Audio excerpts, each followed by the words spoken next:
Selamat pagi, Bapak Ibu, Monsinyur Pius. Pagi hari ini, apa kabar Monsinyur? Sehat? Baik, terima kasih. Terima kasih waktunya Monsinyur. Selamat pagi juga untuk para romo, teman-teman media yang hadir di sini, juga yang melalui Zoom. Selamat datang di acara konferensi pers YD 2023. Terima kasih kehadiran Anda semuanya. Semoga di pagi hari ini informasi yang akan kita sampaikan terkait dengan IED 2023 bisa menjadi penyemangat untuk semua masyarakat yang ada di seluruh Indonesia. IED sendiri merupakan pesta akbar orang muda Katolik se-Indonesia, dan Keuskupan Agung Palembang menjadi tuan rumah untuk yang ketiga, IED ketiga, dimulai 26 sampai 30 Juni 2023. Nanti kita akan berikan kesempatan kepada narasumber kita di pagi hari ini.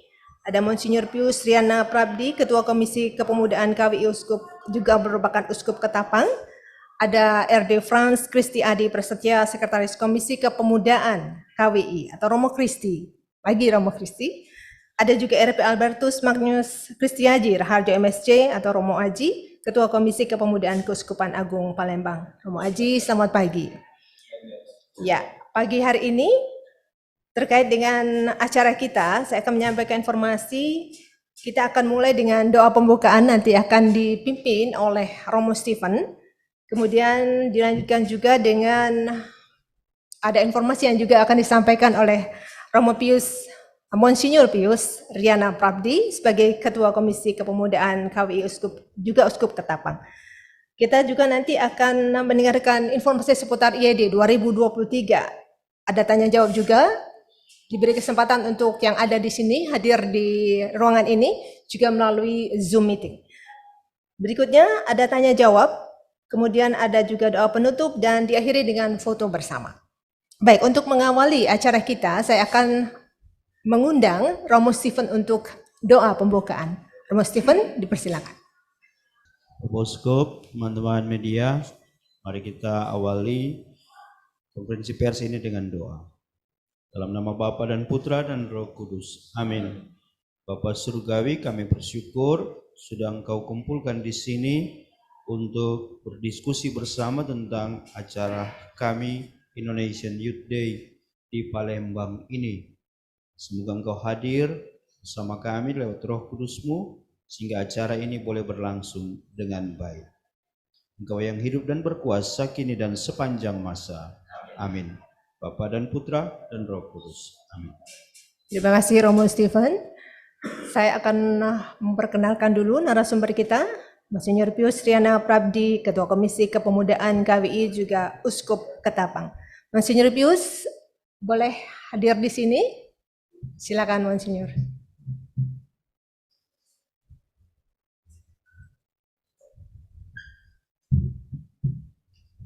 Ya, sini kan sih. Ya. Romo RD Franz Kristi Adi Prasetyo, Sekretaris Komisi Kepemudaan KWI. Romo Kristi, silakan.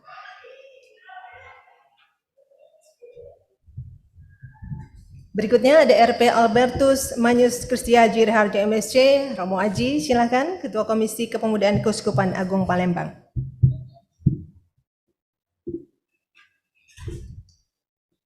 Saya ke Monsinyur Pius dulu. Monsinyur, silakan, ada yang mau disampaikan informasi ke masyarakat. Sudah makan pempek, Monsinyur? Sudah berkali-kali. Udah berkali-kali. Dan tidak bosan-bosan. Apa yang menarik di Palembang, Monsinyur? Terima kasih, yang menarik banyak sekali sampai tidak bisa terhitung. Tapi bahwa kemarin saya itu dijemput oleh para suster, disiapkan mobil. Tapi saya sudah berkali-kali ke Palembang, belum pernah naik LRT. Pertama kali berarti? Pertama kali. Pengalamannya gimana? Maka kemarin tasnya saya suruh membawa suster mobilnya. Lalu saya naik LRT. Luar biasa karena bisa melihat pemandangan yang indah di kota Palembang ini. Luar biasa, saya begitu senang. Baik, Monsinyur terkait dengan kegiatan IED? ada yang ingin disampaikan. Baik, terima kasih Mbak siapa? Endah. Mbak Endang, terima kasih. Ya, Mbak Endang, teman-teman media dan juga teman-teman OMK yang ikut mungkin nanti menyaksikan peristiwa kita ini. Pertama-tama saya mengucapkan terima kasih dan profesiat kepada teman-teman media, karena teman-teman media ambil bagian secara nyata, ikut meluaskan dan menebarkan peristiwa yang sungguh luar biasa di dalam kehidupan gereja Katolik di Indonesia, yaitu pertemuan orang muda se-Indonesia, dan itu akan menjadi satu momentum yang sangat berharga bagi kehidupan gereja kita. Dan pesan utama dalam perjumpaan ini atau Indonesian Youth Day yang ketiga di Palembang adalah orang muda Katolik bangkit dan bersaksilah. Nah, tema ini ingin mengajak orang muda sebagai pemeran utama dalam kehidupan kita untuk mencintai Tuhan dan gereja, dan sekaligus membangun bangsa. Kalau kita sering mendengar 100% Katolik, 100% Indonesia, maka itu berarti bahwa bukan dua hal yang berbeda. Itu seperti satu mata uang dengan dua sisi, yaitu mencintai gereja, ya membangun bangsa. Dan membangun bangsa Indonesia itu adalah sangat istimewa karena penuh keberagaman. Dan karena keberagaman itulah maka kita mesti berjalan bersama. Tidak lain dan tidak bukan cara hidup gereja, cara bekerja gereja, dan juga cara kerja dan cara berbangsa hanya satu, berjalan bersama. Maka pertemuan orang-orang muda Katolik di Palembang ini merupakan sebuah puncak dari dan selebrasi. Selebrasi adalah perayaan. Perayaan mau mewujud nyatakan sukacita bahwa kita semua, siapapun dia, terlibat dalam membangun sebuah gereja atau sebuah bangsa. Tetapi rangkaian yang namanya puncak itu ada rangkaiannya. Rangkaiannya adalah peristiwa refleksi di masing-masing paroki atau masing-masing keuskupan dalam melihat realita gereja kita. Kalau saya mengatakan gereja, sekaligus juga bangsa kita. Karena apa? Karena gereja Katolik juga keberagaman, bangsa kita juga adalah keberagaman. Maka dalam refleksi di masing-masing keuskupan itulah kita melihat realita bangsa, realita gereja dalam aneka peristiwa. Ada kirab salib, ada live-in, juga ada live-in di mana yang ditinggal di mana di orang tua yang berbeda agama. Ini satu yang sangat luar biasa bahwa orang berbeda agama lalu bisa menerima orang yang berbeda agama dalam satu keluarga yang damai dan justru tidak terjadi dialog. Kemudian juga ada live-in di kampung-kampung yang kumuh, atau juga live-in di tempat-tempat terjadi bencana, sehingga mereka ikut berpartisipasi, melihat teman-teman muda melihat realita yang ada. Kemudian itulah yang kemudian dibawa di dalam puncak selebrasi di Palembang ini untuk berbagi bersama. Bukan hanya berbagi sebenarnya, tetapi di situ saling meneguhkan dan saling menginspirasi ternyata. Kita akan lihat nanti prosesnya dalam hari-hari ini, sungguh sesuatu yang sangat meneguhkan kita. Kemudian pada akhir perjumpaan kita akan juga mengakhiri selebrasi ini untuk memantik semangat dalam kita bersama menggereja, sehingga orang muda yang adalah pemeran utama dalam kehidupan kita ini semakin memiliki daya dan energi.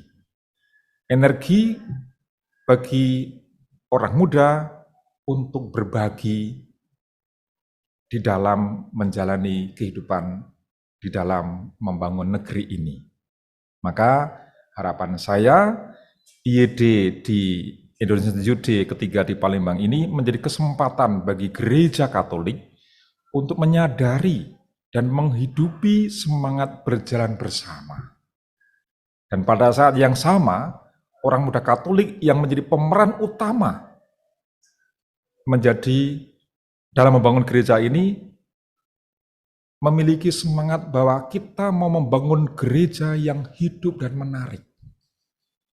Atau kalau bahasa orang muda mungkin menjadi gereja yang vital dan viral, gitu, kira-kira. Maka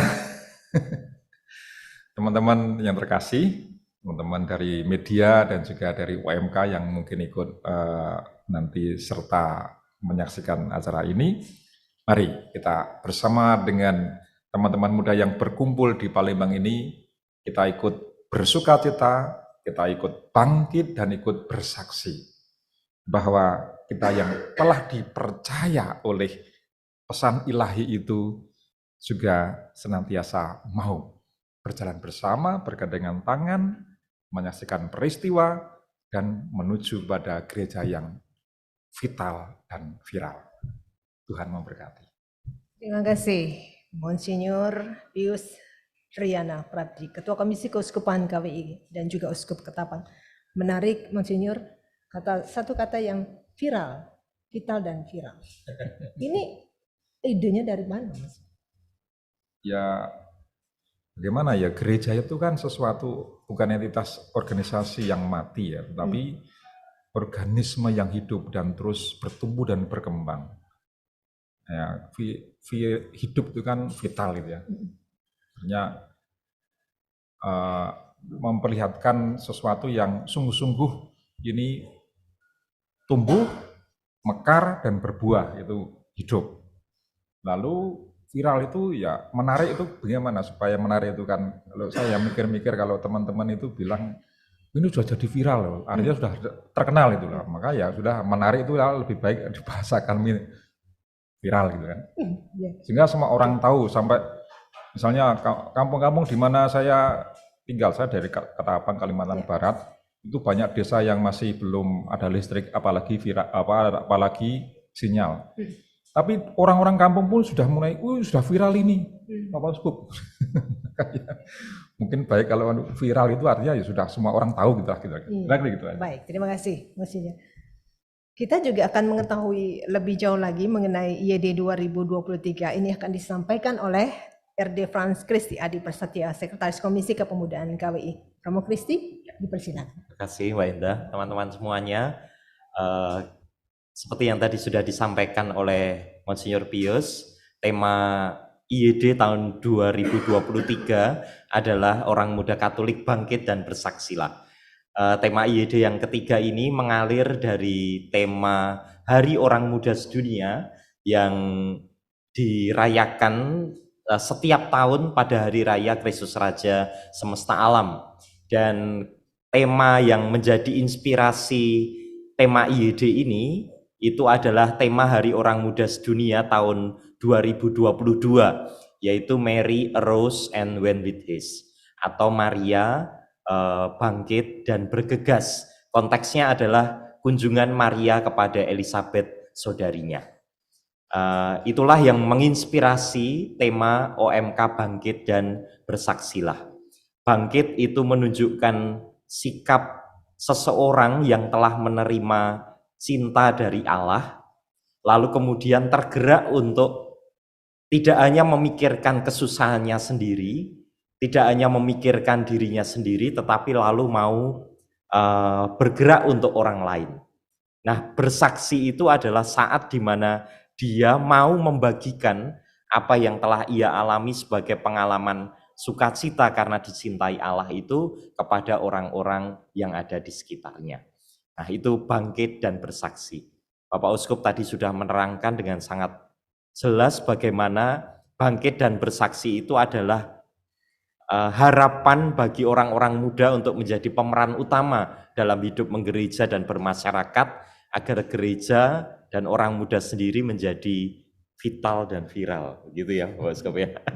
Lalu lebih dalam lagi, lebih konkret lagi, proses IYD tahun 2023 ini sebenarnya sudah diawali sejak November tahun 2022, yaitu ketika Monsinyur Pius sebagai Ketua Komisi Kepemudaan bersama dengan Monsinyur Harun, Ketua Uskup Palembang, itu membuka rangkaian IYD, launching pra IYD itu tanggal 20 November 2022 di Keuskupan Agung Palembang, tepatnya di Paroki Santo Yosep waktu itu.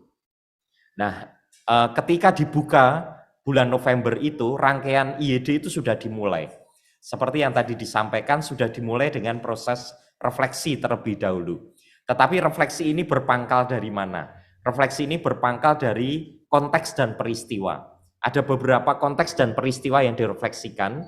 Pertama, survei militansi iman orang muda Katolik Indonesia. Sudah ada hasilnya, hasil awal nanti akan dipaparkan pada selebrasi IYD di Palembang ini. Lalu konteks yang lain atau peristiwa yang lain adalah kirap salib, lalu ada live-in, dan ini semua terjadi di keuskupan-keuskupan. Kami berharap dengan adanya pra-IYD ini, semangat bangkit dan bersaksi itu dialami oleh seluruh orang muda Indonesia. Tidak hanya mereka yang datang ke tempat ini, tetapi mereka yang ada di paroki, di stasi, itu semua ikut merasakan IYD itu sendiri, atau bahkan ikut ber-IYD itu sendiri. Jadi tidak hanya mereka yang datang ke tempat ini. Nah, proses ini kemudian sudah dijalani, disimpulkan dalam film. Mereka membuat film pendek dan membuat tulisan singkat yang nanti akan kami olah untuk kemudian kami bagikan untuk gereja Indonesia. Lalu setelah itu baru kita masuk ke IYD. Seperti yang disampaikan Monsinyur, IYD adalah selebrasi. Jadi prosesnya pra-IYD itu refleksi, selebrasinya terjadi tanggal 26 sampai 30 Juni di tempat ini. Apa kegiatan yang ada di dalamnya?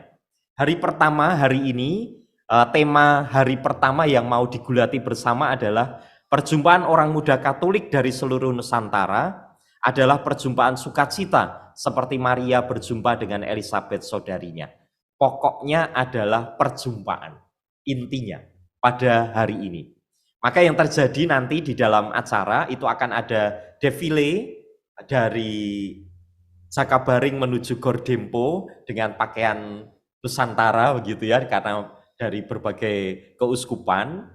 Lalu perayaan Ekaristi pembuka jam 4 sore dipimpin oleh Monsinyur Yohanes Harun Yuwono sebagai tuan rumah dari perhelatan ini. Dia menyambut anak-anaknya untuk datang ke tempat ini, lalu disambung dengan upacara pembukaan bersama dengan tamu negara, pemerintah, dan tentu untuk kita semuanya. Lalu hari kedua, tanggal 27 Juni, itu kita akan mengolah tema bangkit. Lebih detailnya, bangkit adalah dorongan untuk tidak hanya memikirkan dirinya sendiri, tetapi merasakan kehadiran Kristus dalam dirinya. Hari ini OMK akan diajak untuk hari kedua ini, OMK mereka akan melihat pemaparan hasil survei militansi iman OMK Indonesia.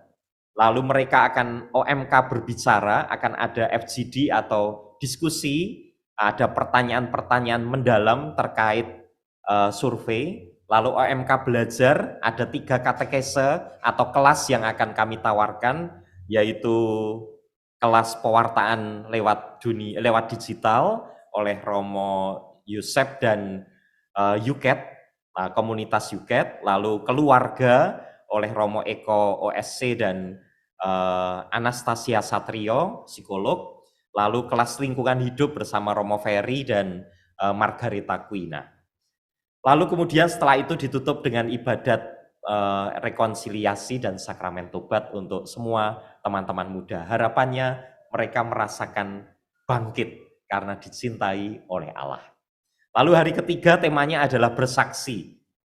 Bersaksi adalah ajakan untuk mewujud nyatakan kabar baik itu dalam kata dan perbuatan di tengah kemajemukan. Maka mereka akan diajak untuk outing, untuk keluar, mengunjungi tempat-tempat ibadah dari agama-agama lain, komunitas agama-agama lain, karena diharapkan apa yang mereka alami sebagai pengalaman bangkit itu dibagikan kepada orang-orang yang mereka jumpai dalam pengalaman outing. Lalu hari keempat itu perutusan. Mereka siap diutus untuk membagikan sukacita itu menjadi pemeran utama untuk semua orang setelah mereka pulang dari IYD. Itu yang kami harapkan nanti terjadi sepanjang hari. Nanti hari kelima tinggal pulang ya, sudah tidak ada acara lagi. Tapi hari keempat itu lebih detail, nanti mungkin bisa diterangkan juga oleh Romo Krisyaji, jumlah peserta dan macam-macam.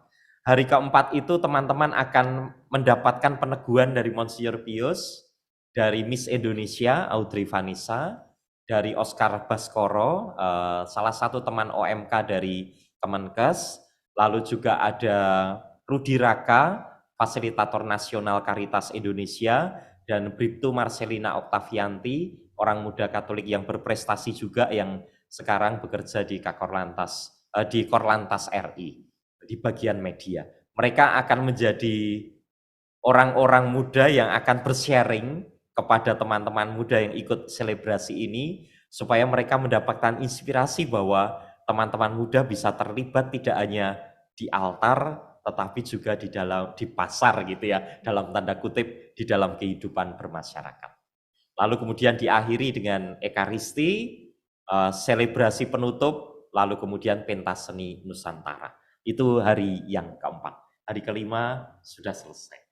Begitu Mbak Endah, kira-kira nanti detail teknisnya dan macam-macam Romo Krisyaji dari Panitia OC akan menjelaskan. Baik, terima kasih Romo Kristi. Cukup panjang ya perjalanan IYD 2023. Sesudah ini juga akan ada kelanjutannya ya. Aksi ya, aksi. Jadi, refleksi, selebrasi, aksi. Ya. Oke. Baik, kita akan mendengarkan informasi juga dari RP Albertus Manius Kristiaji Gerhardi MSC atau Romo Aji, Ketua Komisi Kepemudaan Keuskupan Agung Palembang. Romo Aji, silakan. Apa yang mau ditanyakan nih? Tadi jumlah peserta. Oke. Kemudian baik. siapa saja yang terlibat.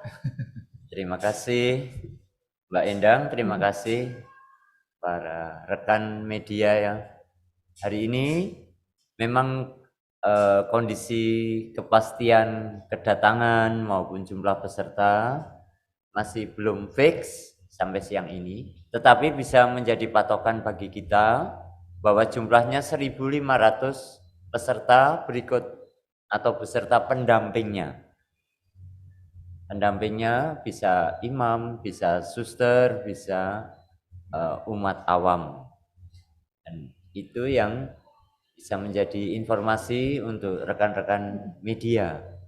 Lalu panitia jumlahnya juga tidak kalah banyak, itu 500, yang terdiri dari sebagian besar tentu rekan-rekan muda di wilayah keuskupan atau di wilayah kota Palembang ini, tetapi juga didukung oleh Bapak dan Ibu, oleh Romo, Suster, dan semua, termasuk juga volunteer rekan-rekan yang bukan hanya beragama Katolik, tapi juga ada saudari-saudara kita dari lintas agama atau lintas iman.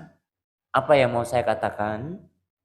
Bahwa tema berjalan bersama atau semangat untuk berjalan bersama itu sungguh ya kami hidupi, kami praktekkan, kami jalankan di dalam dinamika mempersiapkan Indonesian Youth Day ini. Bukan pada sekedar acaranya, tetapi juga dalam proses mempersiapkan, dalam proses bersama-sama dengan para peserta ini, termasuk dengan bersama para Bapak Uskup, dengan semua umat maupun juga dengan semua elemen di dalam masyarakat. Tidak bisa kita berjalan sendiri. Ini yang mau ditekankan dan sudah sungguh dialami oleh teman-teman muda kita. Saya kira singkat saja dulu. Baik. Itu mungkin mau ditanyakan lebih jauh, silakan. Baik, kita beri kesempatan dulu kepada rekan-rekan media Boleh. yang ada di sini ataupun nanti yang ada di Zoom meeting.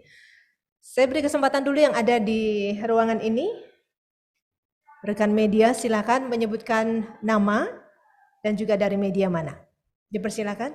Ada berapa di depan? Romo Jatra? Dipersilakan. Terima kasih.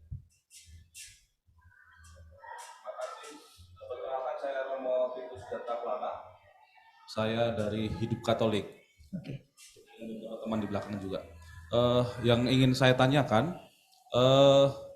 tadi Romo Tris mengatakan bahwa akan ada tamu negara. Cuma sampai sekarang itu kami melihat kalau di undangan yang beredar ada nama Presiden Joko Widodo.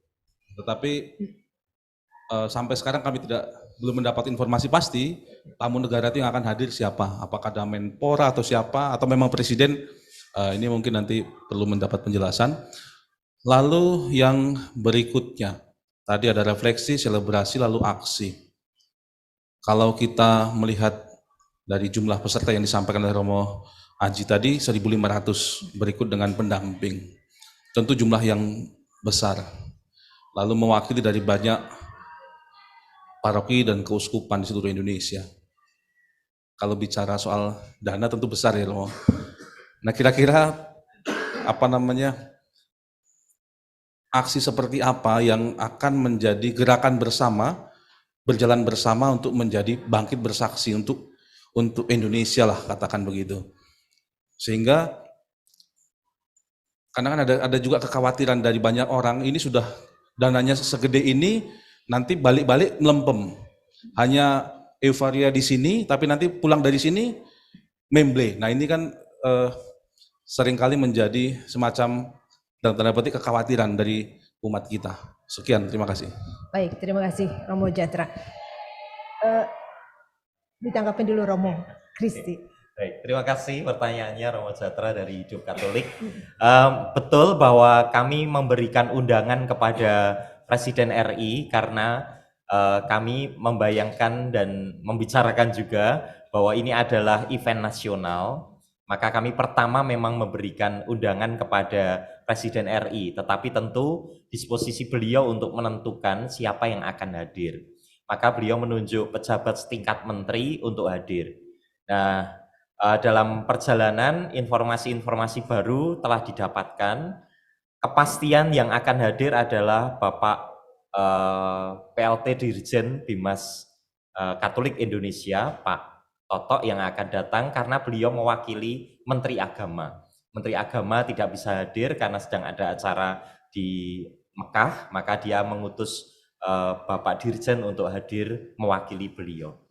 Kepastian pejabat negara yang hadir baru beliau. Nanti kita tidak tahu dalam waktu-waktu beberapa jam ke depan ini apakah ada penambahan atau ada perubahan, nanti akan kami informasikan lewat publikasi dan dokumentasi dari pihak panitia. Itu yang pertama. Lalu soal pejabat pemerintah, nanti mungkin Romo Kristiaji yang bisa menjelaskan, pemerintah daerah. Lalu yang kedua terkait soal aksi, Bapak Uskup nanti juga bisa menambahkan. Betul sekali bahwa pertemuan besar semacam ini, bahkan mulai dari rangkaian pra-IYD itu membutuhkan biaya yang tidak sedikit. Rasanya dalam pendampingan orang muda, salah satu hal yang mau tidak mau harus disebut adalah dana. Karena memang sangat dibutuhkan. Tidak hanya untuk sekedar membuat event, tetapi lebih khusus lagi adalah untuk formatio atau pembinaan. Nah, aksi-aksi ini dalam konteks pembinaan iman, terutama terkait iman personal, itu memang tidak bisa kita ukur. Artinya, saya tidak bisa mengatakan bahwa ternyata sudah diutus lalu tidak bertumbuh dan berkembang gitu. Kita tidak pernah tahu, mungkin Tuhan akan membuat ia bertumbuh kapan atau setelah berapa tahun dari momen IYD ini. Kita tidak tahu. Tetapi secara program kami dari Komisi Kepemudaan KWI itu akan membantu teman-teman di keuskupan agar orang-orang muda ini bisa menemukan apa yang menjadi minat, bakat, passion mereka, supaya mereka bisa terlibat dalam hidup menggereja dan bermasyarakat. Beberapa yang akan kami tawarkan itu proses kaderisasi ada beberapa. Satu itu kaderisasi kepemimpinan. Kami sudah punya modul dan nanti akan kami berikan kepada para ketua komisi kepemudaan. Lalu ada kaderisasi untuk para penggiat medsos atau pengelola akun medsos OMK di masing-masing keuskupan, supaya mereka juga terbiasa untuk mewarta lewat dunia digital. Lalu ada pelatihan untuk Startup Weekend Indonesia bagi orang-orang muda yang nantinya punya minat pada dunia entrepreneur.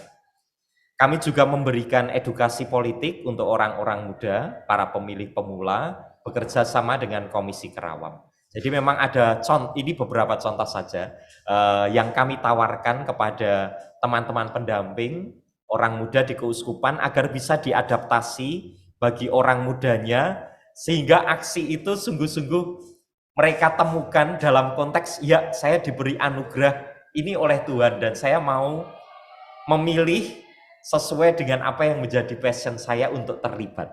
Gitu. Nah, yang sedang kami pikirkan juga adalah bagaimana kami bisa meningkatkan kapasitas pendamping di keuskupan-keuskupan. Ini masih dalam proses, apakah nanti ada semacam kursus bagi para pendamping, itu juga masih kita pikirkan. Tetapi yang sudah terjadi, tahun ini kami membuat kampus para pendamping OMK, tetapi secara online, untuk meningkatkan kapasitas mereka agar bisa mendampingi sampai di tingkat-tingkat teritori yang paling kecil gitu. Karena saya sadar bahwa sebagai Komisi Kepemudaan KWI kami nggak bisa menjangkau semua orang muda. Yang bisa adalah teman-teman di keuskupan. Maka tugas kami untuk meningkatkan kapasitas para pendamping juga. Ini bagian dari aksi sesudah IED. Terima kasih. Romoji mau menambahkan atau Monsinyur dulu? Monsinyur dulu. Silakan.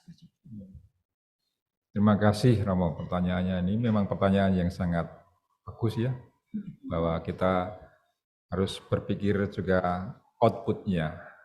Tapi kita memang tidak berpikir hanya output, tetapi outcome. Ketika tadi Romo menanyakan mengenai dana, lalu saya terpikir melihat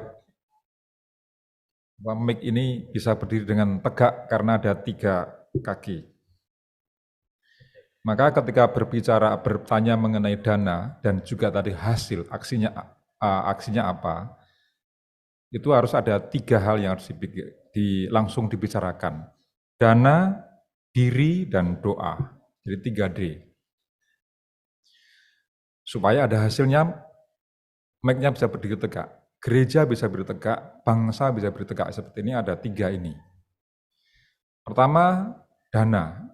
Dana itu tentu besar, tetapi dana itu akan menjadi relatif kecil ketika juga dikaitkan dengan diri, yaitu orang muda, yang terus-menerus bertumbuh.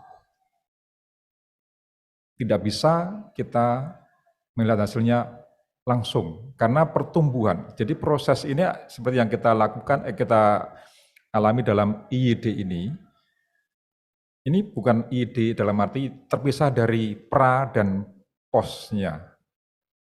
Pra-nya itu tadi refleksi, dan itu sepanjang persiapan, dan aksinya itu terus-menerus sampai nanti IED yang berikutnya. Lalu kita rayakan, kita syukuri, dan kita teguhkan di dalam selebrasi. Maka hasil itu lalu diri itu menyangkut pada orang muda. Nah, diri itu lalu menyangkut pada bagaimana, kalau tadi ditanyakan hasilnya atau aksinya, maka di aksi yang bisa nampak adalah kalau misalnya di stasi-stasi atau bahkan di lingkungan-lingkungan ada entah itu pengurus, entah itu apa yang memang mereka volunteer untuk mau memikirkan, mau terlibat, orang muda yang terlibat untuk mengurusi teman-temannya. Maka kalau dalam suratnya Santo Paulus itu mengatakan hidup itu ada, bergerak, dan ada gitu ya. Maka pertama juga harus ada pengurusnya, setidaknya di stasi maupun di paroki.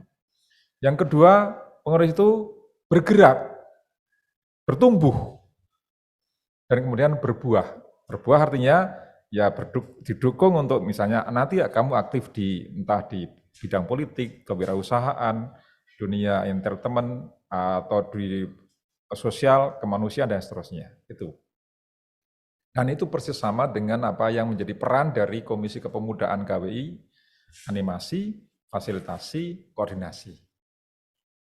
Maka pertama harus ada, lalu bertumbuh dan berbuah.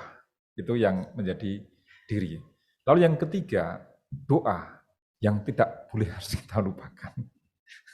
Kalau ini lupa ya, nanti hasilnya nanti akan menjadi, ya katakanlah kasarnya itu menjadi organisasi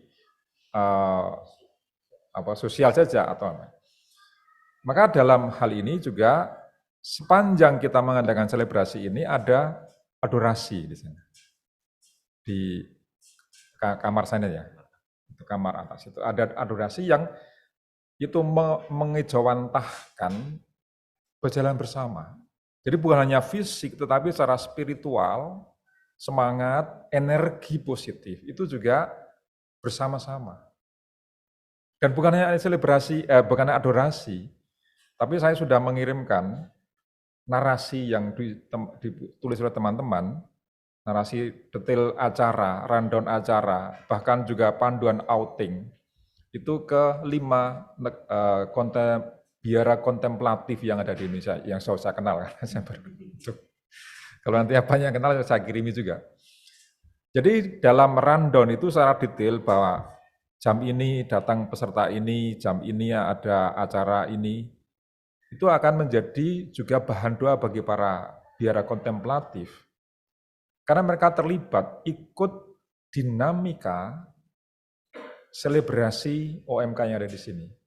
Dan tentu saja doa itu bukan hanya berhenti nanti selesainya selebrasi ini, tentu juga akan terus mereka mendampingi, menemani kita berjalan bersama di dalam doa, sehingga apa yang direfleksikan, dirayakan, dan diwujudkan dalam aksi itu menjadi sebuah proses kehidupan yang semakin lama semakin bertumbuh, berkembang, berbuah, dan akhirnya vital dan viral. Terima kasih, semoga menjawab. Terima kasih. Romo Jantara sudah puas jawabannya? Baik, terima kasih. Apakah yang di Zoom meeting ada yang mau bertanya?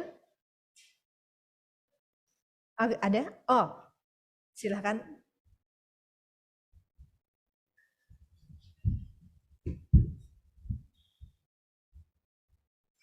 Baik.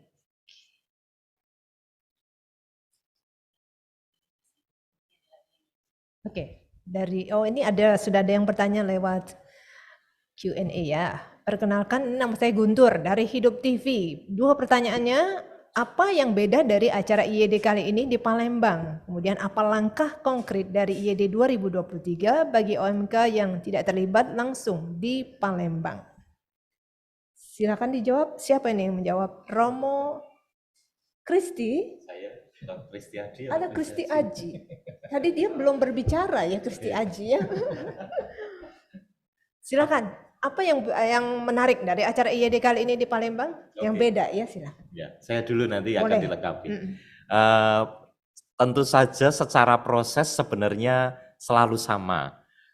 Kenapa selalu sama? Karena kami berpangkal dari 6 pedoman Hari Orang Muda Sedunia yang dibuat oleh Dikasteri untuk Awam Keluarga Kehidupan dari Kepausan Roma.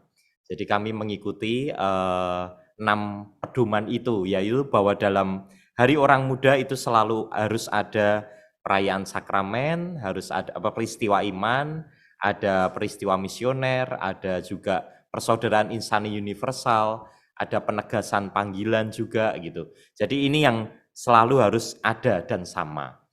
Apa yang menjadikan berbeda? Tentu konteks ya yang menjadikan berbeda. IED 2023 ini terjadi sesudah pandemi dan terjadi setelah beberapa kali ditunda. Konteksnya lalu berbeda dengan IED Sanggau tahun 2012 dan IED Manado 2016. Nah, konteks yang berbeda ini akan menghasilkan refleksi yang tentu juga berbeda. Gitu. Jadi kalau ditanyakan apa yang berbeda ya konteksnya yang berbeda. Lalu juga yang apalagi yang berbeda? Yang berbeda tentu tema, tetapi sudah saya sharingkan temanya apa yang berpangkal dari konteks yang terjadi sebelumnya. Lalu yang menarik juga adalah peserta. Jadi peserta ini itu selalu diperbarui dari waktu ke waktu. Bahkan yang menarik yang saya temukan adalah mereka yang dulu datang sebagai peserta itu sekarang datang sebagai pendamping. Itu artinya kan lalu kalau tadi Bapak Usko mengatakan buah itu ya itu buah kelihatan. Artinya mereka lalu mengambil pilihan untuk mau aktif mendampingi orang-orang muda. Dari yang tadinya di 2016 datang sebagai peserta, mereka datang ke sini tahun 2023 sebagai pendamping. Itu menurut saya luar biasa. Nah ini saya kira dua perbedaan, tentu kalau perbedaan macam-macam teknis dan sebagainya tentu ada. Tetapi yang menurut saya menarik itu ya bahwa kita berpangkal dari konteks yang berbeda, sehingga tentu akan menghasilkan refleksi dan pergulatan yang berbeda.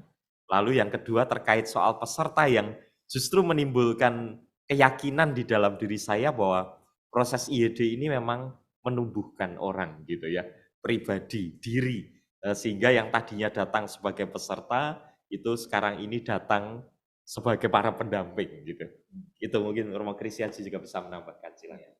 Baik, terima kasih. Selain yang unik yang tadi sudah disampaikan Romo Kristiadi, unik juga bahwa ya mayoritas yang hadir adalah Gen Z ya, generasi Z ini. Nah, itu menjadi satu keunikan karena itu menjadi jumlah mayoritas di antara mereka. Lalu yang berikutnya bahwa ini adalah event besar setelah pandemi. Dan euforia itu sungguh terasa bukan hanya di sini, pada saat para utusan atau kontingen itu datang, saya mengikuti dinamika dalam berbagai media sosial maupun juga dalam grup-grup WA. Itu dinamika kerinduan untuk bertemu setelah sekian lama tidak berjumpa dalam satu kegiatan besar, terasa sekali. Maka ini menjadi momen yang istimewa tentu bagi teman-teman kita. Dan terakhir saya mau katakan, Indonesian Youth Day pertama terjadi di lingkungan atau di tempat di mana kalau boleh dikatakan secara jumlah umat Katolik atau Kristiani itu ya banyak di Sanggau maupun di Manado. Nah, Palembang ini sungguh suatu hal yang patut diapresiasi, di mana umat Kristiani hanya sedikit secara jumlah, tetapi masyarakat, pemerintah, provinsi dan daerah menerima dan mendukung kegiatannya orang muda Katolik ini. Justru kami sesuai dengan apa yang tadi disampaikan Bapak Uskup maupun oleh Romo Kristiadi, inilah wajah Indonesia yang sebenarnya mudah bersaudara. Teman-teman muda yang mudah bekerja sama, suka berteman, dan siap terbuka, bahkan mau berjalan bersama itu. Semoga ini sungguh nyata di Indonesian Youth Day ketiga Palembang, sehingga buahnya seperti tadi sudah dikatakan, membuat semangat untuk bangkit, berbuat baik, mewartakan kasih, perdamaian, persaudaraan, bersama dengan berbagai elemen itu sungguh nanti menjadi pola hidup dari teman-teman muda kita. Demikian tambahan dari saya. Ini ada ya pertanyaan keduanya, apa langkah konkret dari IED 2023 bagi OMK yang tidak terlibat langsung di Palembang? Singkat saja, Singkat. Sekarang gantian, saya duluan, nanti silakan ditambahkan. Kakak adik ya, kakak adik Namanya ya. saling melengkapi ya. Ya, silakan. Ya, jadi sebenarnya pengertian tidak terlibat itu maksudnya tidak hadir langsung gitu ya. Itu. Tapi sebenarnya teman-teman yang tidak hadir langsung pun itu pertama sudah terlibat seperti tadi dikatakan dalam proses ini. Lalu yang hadir di sini sebenarnya bagian dari teman-teman muda yang sudah berproses bersama sejak dari tingkat paroki, bahkan ada stasi-stasi ya, Monsinyur Romo Kristiadi, lalu stasi itu bagian lebih kecil dari paroki gitu ya, atau wilayah gereja, wilayah pelayanan. Kemudian di keuskupan masing-masing dan seterusnya. Lalu dinamika proses yang terjadi dalam selebrasi ini juga tentu nanti bisa secara interaktif dan diikuti secara live juga melalui media. Teman-teman terima kasih yang sudah membantu sehingga rasa keterlibatan, rasa bisa turut bersama berjalan itu tetap dijaga. Dan teman-teman yang hadir di sini pun tetap merasa bahwa aku bagian yang sebenarnya diutus untuk menghadirkan juga wajah gereja parokiku, wajah gereja keuskupanku, wajah OMK di tempat asalku begitu kepada untuk dibagikan kepada teman-teman lain. Lalu nanti mendapat sesuatu untuk juga dibawa kepada teman-teman, saudara-saudari yang lain. Silakan ditambah. Baik, cukup ya? Oh cukup. Jelas ya. Satu pertanyaan yang ada di sini, beri kesempatan Romo perkenalkan nama dan dari media mana. Terima kasih, saya Romo Ferry. Di sini duduk mewakili menemani Pak Matias Haryadi dari Sesawinet. Dengan sambil minta maaf tapi sekaligus juga menghargai seluruh upaya yang pasti sudah dilakukan oleh panitia baik dari Komkap KWI, Monsinyur dan maupun dari panitia lokal. Bolehkah saya bertanya mengenai apakah paling tidak ada sedikit usaha untuk bahwa seluruh kegiatan ini agak ramah lingkungan ya. Karena tingkat merokok, vape dan sampah plastik sekali pakainya tuh menurut saya agak over gitu ya. Tentu tidak bisa dihindari sama sekali, tetapi apakah ada upaya untuk sedikit membatasi dan mengurangi, karena menurut saya salah satu kesaksian yang penting dari gereja juga adalah dalam bidang itu. Saya di sini tidak bertanya sebagai narasumber, tapi nanti sebagai narasumber saya akan menyampaikan beberapa gagasan. Terima kasih. Terima kasih Romo Ferry. Silakan dijawab Romo Aji. Terima kasih pertanyaan kritis sekaligus dan nanti titipan kami juga untuk tolong diingatkan kepada kami semua. Romo, kami memang sungguh mau berusaha untuk selain membantu menumbuhkan kesadaran akan ekologi dalam proses ini, misalnya dengan seminim mungkin menggunakan kertas, semuanya melalui IT, web, melalui informasi-informasi digital, seminim mungkin dengan kertas memang. Tapi tentu tidak bisa dihindari sama sekali. Yang kedua, segala perlengkapan atau atribut yang diterima itu juga kami upayakan supaya mendukung ke sana. Termasuk bahkan kegiatan sebelum IED ini ya, dalam Joyful Run dan sebagainya. Selain untuk menganimasi tetapi juga mempraktekkan sebagai gaya hidup.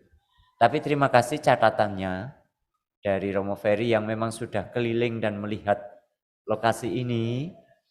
Kami mohon maaf belum sungguh berhasil, tetapi ini mumpung hari pertama dan belum dibuka. Maka nanti tentu akan kami ingatkan untuk lebih disiplin dalam memperhatikan ini.